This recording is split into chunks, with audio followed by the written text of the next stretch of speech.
talk about how can you fix this problem on your Norton security app. So all you have to do, so you just go down here, you click here on settings down here.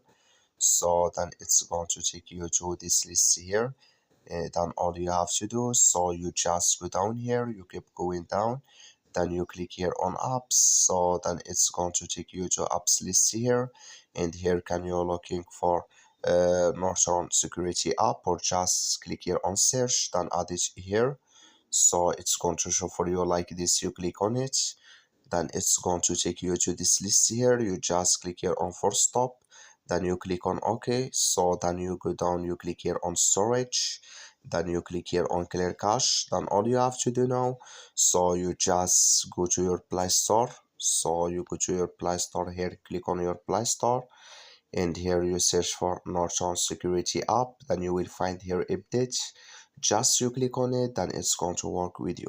That's all you have to do. Thank you for watching. Don't forget to support us by liking and subscribe.